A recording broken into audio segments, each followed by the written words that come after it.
Olá, seja bem-vindo, bem-vinda ao nosso blog O Espírito de São Francisco nas Fontes Franciscanas. Paz e bem. Este é o nosso encontro 83º, número 83. O título da nossa reflexão é Entre a caridade de Deus e o mal do próximo, a pobreza do não ressentimento. Nós iremos retomar a admoestação 11, que se intitula Ninguém se corrompa pelo mal de outrem. O texto de São Francisco diz assim: Nada deve desagradar ao servo de Deus senão o pecado. E se uma pessoa pecar, seja qual for o modo, e se por essa razão e não por caridade o servo de Deus se perturbar e se irritar, entesoura a culpa para si. Vive retamente, sem nada de próprio, aquele servo de Deus que não se irrita nem se conturba diante de alguém. E feliz é quem não retém algo para si, dando a César o que é de César e a Deus o que é de Deus. Essas são as palavras de São Francisco.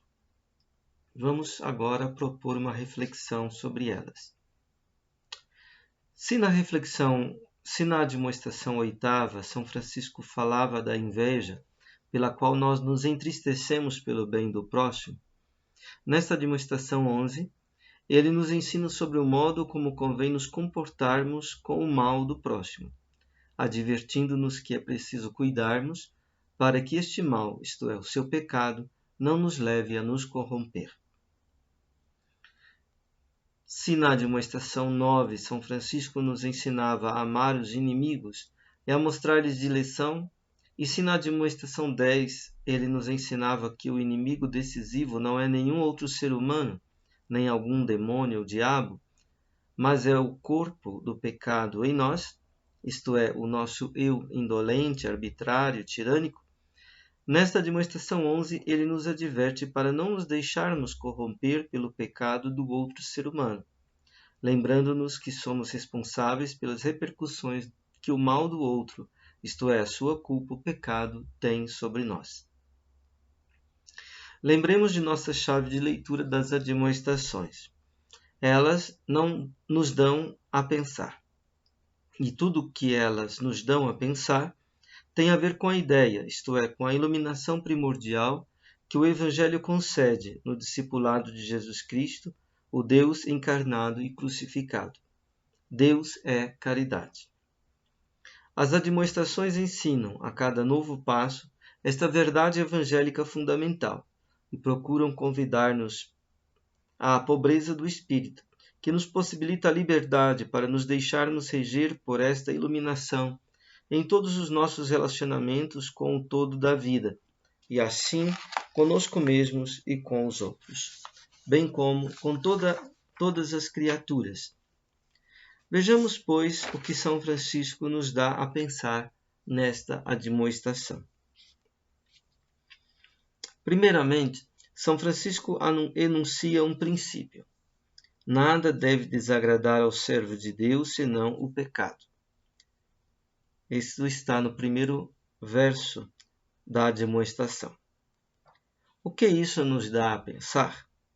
Em primeiro lugar, para o servo de Deus, isto é, para o discípulo de Jesus Cristo crucificado, que se fez o servo de Deus e o servo dos homens, em virtude do seu amor, gratuidade, da sua caridade, não há nenhum mal que deva ser tomado como mal, a não ser o pecado.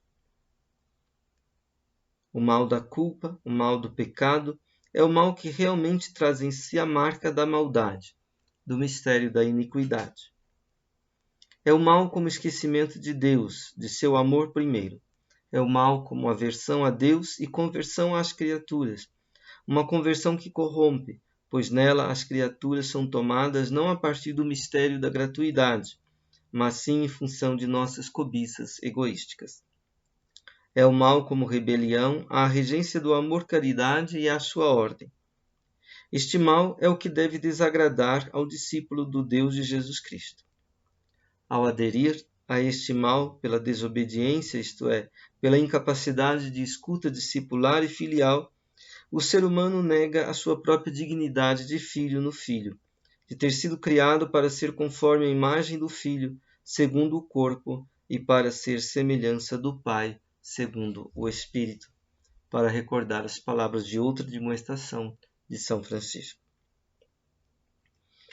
Em segundo lugar, para o servo de Deus, tudo mais que os seres humanos costumam tomar como mal, isto é, todas as penas, todas as perdas, todas as privações, todas as dores, todos os sofrimentos, todas as desventuras, são tomadas como portadoras de um bem, isto é, como chances de amar, de florescer e frutificar nas obras do amor e na sua paciência.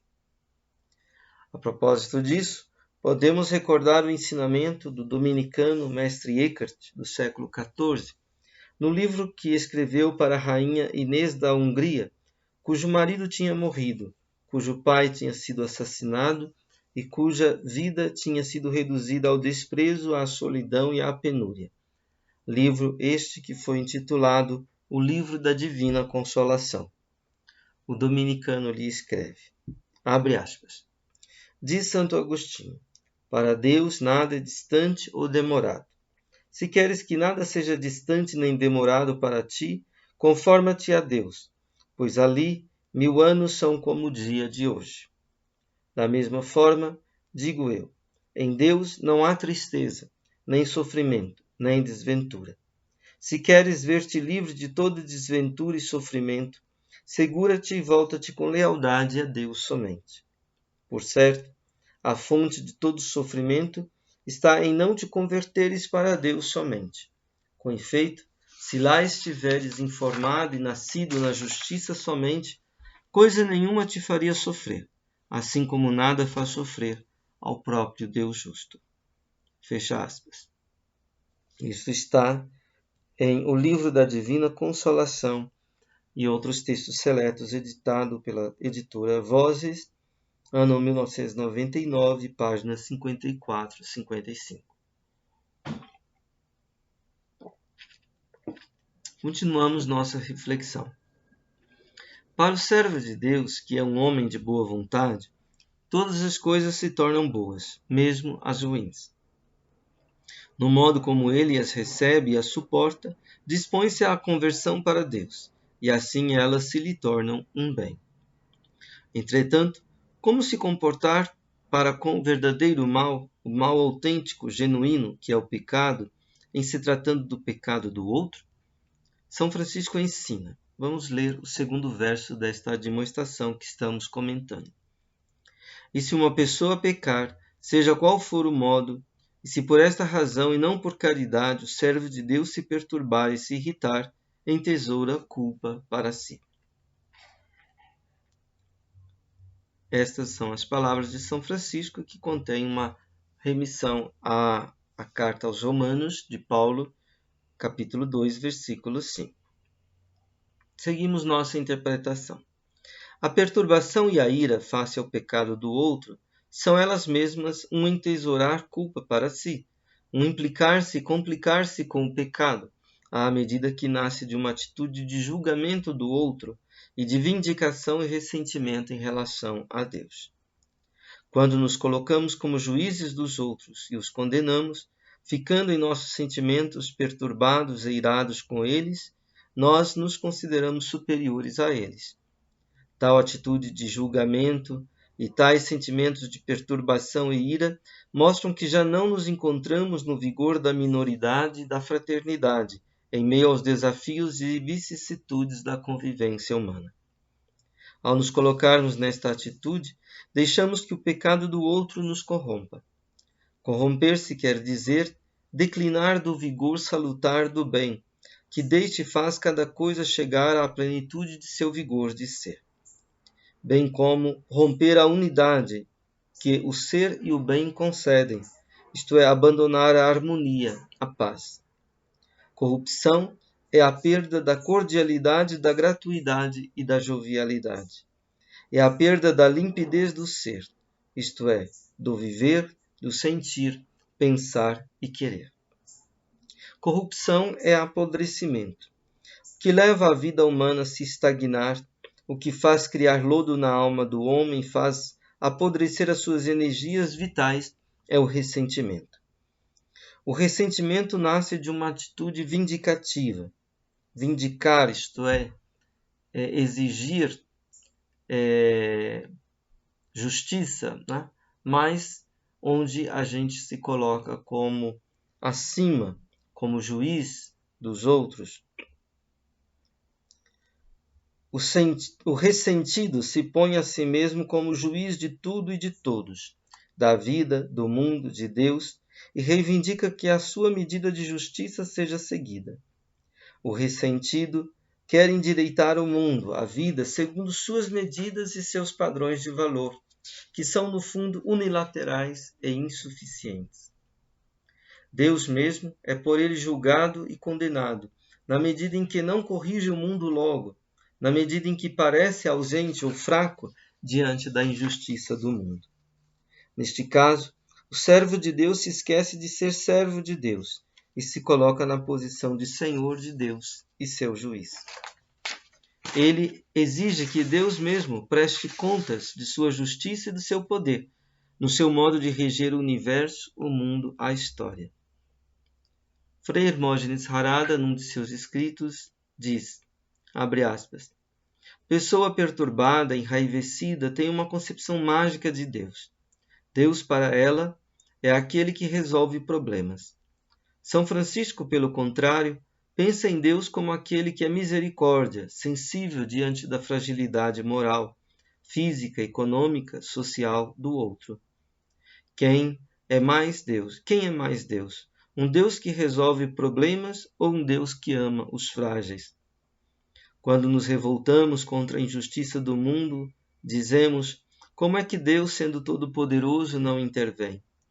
Numa concepção assim mágica de Deus, cada vez que ele não responde ao nosso desejo de perfeição humana, ficamos raivosos e perturbados, nos fixando cada vez mais em valores de todo um sistema que diante de Deus não são de nenhum valor, mas que dominam a todos, fazendo a infelicidade de todo o mundo.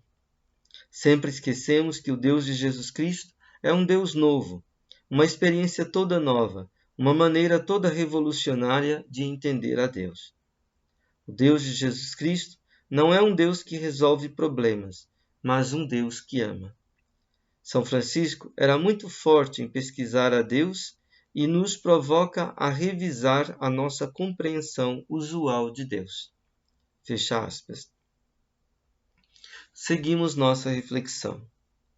No dizer de São Francisco, entretanto, alguém pode se perturbar e ficar irado com o pecado do outro, mas por caridade. Tal perturbação e tal ira são, porém, de outro naipe. São afetos que surgem com a indignação vigorosa da caridade. Lembremos-nos aqui do hino à caridade de São Paulo.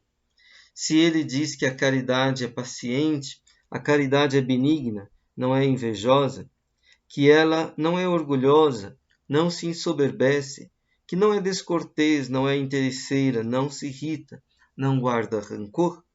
Por outro lado, diz também que ela não se alegra com a injustiça, mas se compraz com a verdade. O servo de Deus, que se coloca como verdadeiro servo de Deus, isto é, como discípulo de Jesus Cristo crucificado, une a ternura e o rigor do amor. Mas este rigor não é o rigor do julgamento do outro, é o rigor da recusa do que é segundo Deus, e não é, segundo nossas medidas, injusto e não verdadeiro. O cristianismo ensina a odiar o pecado, mas ensina, acima de tudo, a amar o pecador, isto é, a amá-lo com ternura, com misericórdia, a acreditar que todo ser humano, por mais pecador que seja, traz em si a centelha divina, que pode, por ser amado, e amado gratuitamente, despertar para o amor que o amou primeiro, o amor de Deus, melhor, o amor, a caridade, que é Deus mesmo. Frei Harada comenta, abre aspas. Há a possibilidade de ficar perturbado por amor-caridade. Essa frase pode ter dois sentidos. Pelo amor-caridade que a pessoa tem por Deus, amor do qual surge o elo com Deus e com os outros, ou pelo amor-caridade que Deus tem, em força do qual eu amo a Ele e aos outros? Usualmente entendemos no primeiro sentido, mas aqui se entende no segundo sentido. Diante de acontecimentos graves, você pode reagir a partir do amor-caridade que você tem, com todas as ambiguidades a que você está sujeito, ou ter uma indignação vigorosa que lança raízes no amor-caridade que Deus tem, como, por exemplo, Jesus expulsando os vendilhões do templo. O enraizamento no amor-caridade que Deus tem lhe dá certeza que sua perturbação é de amor-caridade. Fecha aspas. A ternura e o rigor, neste caso, pertencem elas mesmas à dinâmica do amor-caridade que é Deus, e a partir do qual o servo de Deus sente, pensa, quer, sofre e age. Quando ternura nasce do amor-caridade, ela não torna indolente e indiferente aquele que é amado. Quando o rigor nasce do amor-caridade, ele não desanima e não deixa prostrado aquele que é amado. Antes, provoca a superação, ao melhoramento de si. Ao amor-caridade pertence a pobreza de espírito. São Francisco mostra como o homem que julga o seu próximo e se perturba e se ira com ele por causa dessa atitude de julgamento e de ressentimento, não é pobre de espírito. Ele despreza o outro, em alguns casos, despreza os seres humanos em geral, em suas fragilidades psíquicas e morais, e certamente preza a si mesmo como justo. É a atitude da hipocrisia farisaica, tantas vezes denunciada e condenada por Jesus no Evangelho. Assim, ele entesoura, isto é, se faz rico para si. No entanto, este tesouro aparece diante de Deus como um entesouramento de culpa, segundo o modo de falar de São Paulo. Em vez de acumular virtudes, ele acumula dívidas. Abre aspas. Uma citação aqui do professor Hermógenes Harada. Abre aspas. Uma pessoa que se escandaliza do mal e fica enraivecida e perturbada, no fundo está acumulando riqueza para si, mas riqueza que se chama culpa. Como entender isso? Culpa é dívida. De onde vem a perturbação? Do fato que perdi a confiança em Deus. Então fiquei em dívida com Ele. Por exemplo, diante da situação de injustiça social generalizada, aos poucos desanimo e penso que não adianta se dedicar, pois ninguém quer nada com nada. Mas de repente algo me diz que há uma força maior que cuida, e o que eu devo é só fazer o que posso. Aí eu acordo e recobro o ânimo. Isso é pagar a dívida. São Francisco é atual não por causa da ecologia, mas porque tematiza aquilo que é próprio da raça cristã, entre aspas, a crença na força maior que é Deus. Fecha aspas. Seguimos nossa reflexão. Quando o ser humano se põe nesta atitude de juiz e critério do bem e do mal, ele se apropria do bem, e assim como ensina São Francisco na Admoestação 2, tem que padecer o mal da pena. Tal homem não vive na pobreza do espírito, isto é, no sine próprio. Já no terceiro versículo dessa Admoestação 11, nós lemos, abre aspas, vive retamente, sem nada de próprio, aquele servo de Deus que não se irrita nem se conturba diante de alguém. Fecha aspas. A pobreza do espírito, o viver sem se apropriar do bem, sem se erigir em critério e juiz do bem e do mal, dá ao ser humano a possibilidade de viver retamente, isto é, de viver de pé, de modo ereto, voltado para o alto, para a excelência do Deus caridade. Este entra no vigor da justiça, isto é, da justeza da caridade. Por estar ajustado na justeza da caridade, este homem pobre no espírito vive em paz e não se irrita nem se conturba diante de alguém. Ele cobre com a ternura da misericórdia toda a fraqueza e toda a miséria humana. Este servo de Deus passa a viver, então, segundo a riqueza e a regência do reino de Deus. a ele é dada, já na vida terrena, a riqueza do reino do céu. Abre aspas. Uma outra citação de Frei Hermógenes Harada. Abre aspas. São Francisco aponta como o cristão deve se colocar neste mundo, ficar de pé com retidão diante de todas as situações, confiante na força maior que é Deus amor. Por isso, o servo de Deus não se enraivece, nem se deixa perturbar por nenhuma coisa, nem por ninguém. Ele vive retamente a bem-aventurança da pobreza em espírito, e o reino de Deus começa a ser o seu reino. Fecha aspas. Por fim, São Francisco diz, esse é o versículo 4 da demonstração que estamos analisando. E feliz é quem não retém algo para si, dando a César o que é de César e a Deus o que é de Deus. Fecha aspas. Seguimos nossa reflexão. A justiça, diziam os medievais, é a retidão da vontade. É a vontade que se dirige ao sumo bem e que avalia, estima, aprecia todas as coisas segundo o modo e a medida dele, que é uma medida generosa, larga, universal. Os medievais lembravam também o ensinamento dos antigos, de que a justiça é dar a cada um o seu. Mestre Eckhart comenta num sermão a palavra da Escritura que diz: os justos vivem eternamente, tirada do livro da Sabedoria, capítulo 5, versículo 16. Ele, Mestre Eckhart, ensina, abre aspas, um escrito diz, justo é aquele que dá a cada um o que é seu, aqueles que dão a Deus o que é de Deus, e aos santos e aos anjos o que é deles, e ao próximo o que é dele. Fecha aspas. Citação de Mestre Eckhart, tirada dos Sermões Alemães, volume 1, publicado na editora Vozes de Petrópolis, 2006, página 69. E completa ensinando que a Deus há que se dar a honra, aos santos e aos anjos a alegria, aos que estão no purgatório o sufrágio, isto é, o auxílio, e aos que ainda vivem o incentivo do bom exemplo.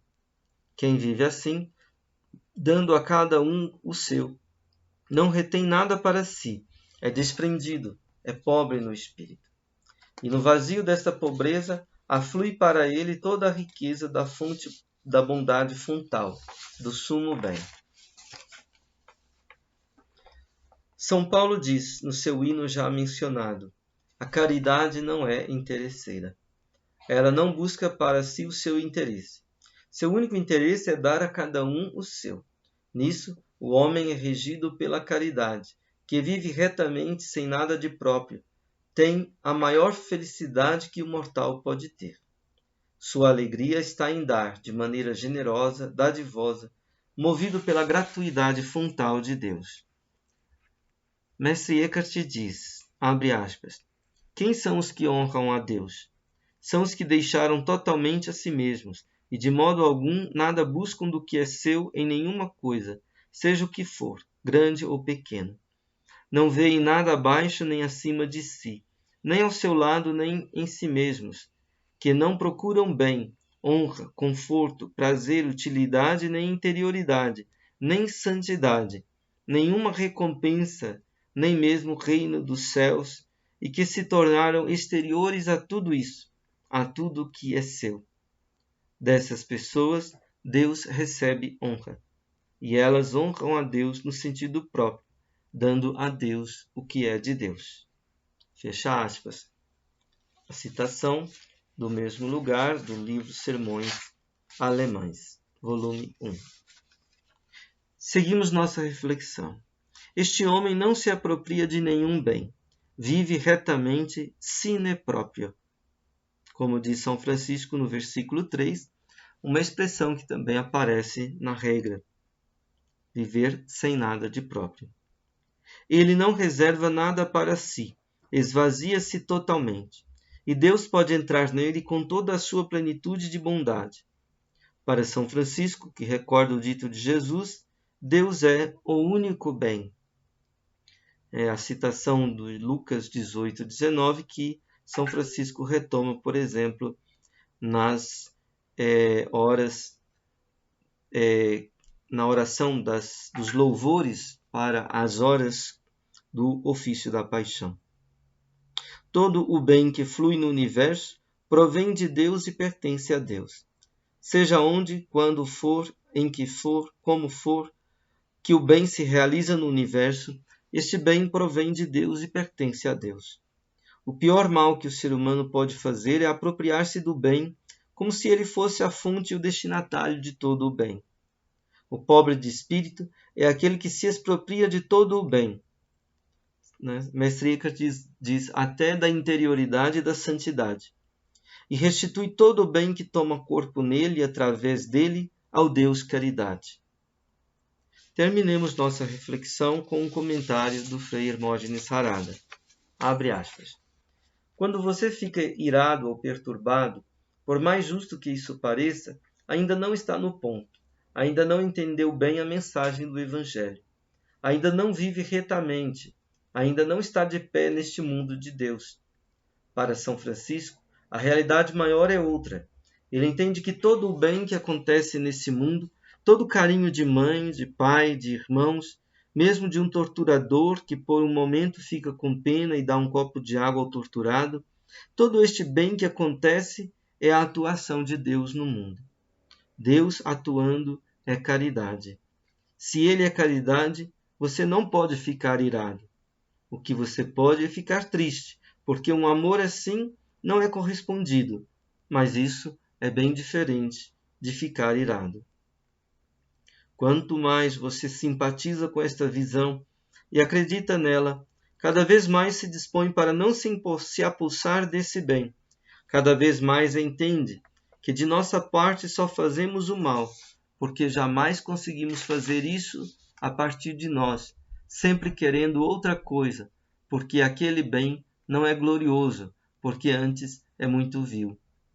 Então você começa a entender que quem se perturba, quem fica irado, é alguém que, por mais boa intenção que tenha, não entendeu ainda quem é o Deus de Jesus Cristo. Não está ainda no mesmo sentimento de Jesus Cristo. Quem tem o mesmo sentir de Jesus Cristo jamais faz a si mesmo e à humanidade dono do bem.